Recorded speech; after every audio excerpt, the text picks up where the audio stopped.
성도 여러분 안녕하세요. 매일 하나님 만나 말씀에 만나 공급받는 매일 만나 시간입니다. 하나님의 은혜가 여러분의 심령에 가득하기를 축복합니다.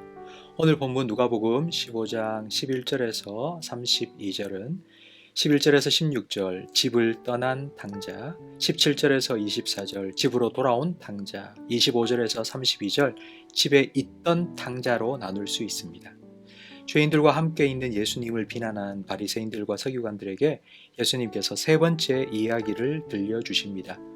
어떤 아버지에게 두 아들이 있었습니다. 둘째 아들이 아버지 돌아가시면 내게 줄 유산 지금 달라고 말합니다. 아버지는 재산을 각각 나누어 주었습니다. 각각이라는 말은 두 아들 모두에게 나누어 주었다는 뜻입니다. 둘째 아들은 유산으로 받은 부동산도 처분해서 먼 나라로 떠났습니다. 자유와 기쁨은 잠깐, 곧 돈이 떨어지고 남의 집에 빌붙어 살며 돼지치기를 해야 했습니다. 문득 아버지 생각이 나고 집 생각도 났습니다. 하지만 아버지와 자기 사이를 막고 있는 자기 죄도 생각났습니다. 자기 나름대로 죄를 해결할 방법을 생각해냈는데 아들이 아닌 품꿈으로 받아달라는 것입니다. 이런 마음으로 집에 돌아오는 아들을 멀리서 본 아버지는 뛰어와 안아주었습니다.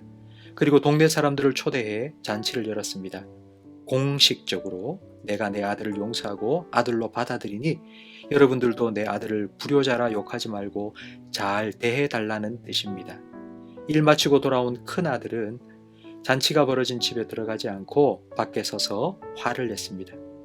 큰 아들의 분노는 동생 때문이 아니라 아버지 때문입니다.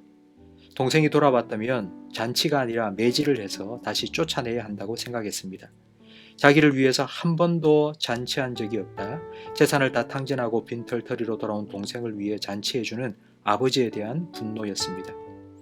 큰아들이 아버지와 함께 기뻐하기는커녕 아버지에게 화낸 이유는 아버지와 늘 함께 살았지만 작은 아들이 집을 나간 후 아버지가 식사도 제대로 하지 못하며 밤마다 눈물 흘리는 모습을 큰아들이 본 적이 없었기 때문입니다. 아버지는 집 밖에 서서 화내고 있는 큰아들에게 나가 작은 아들에게 했던 것처럼 다독여 주었습니다. 함께 나눌 기도 제목입니다.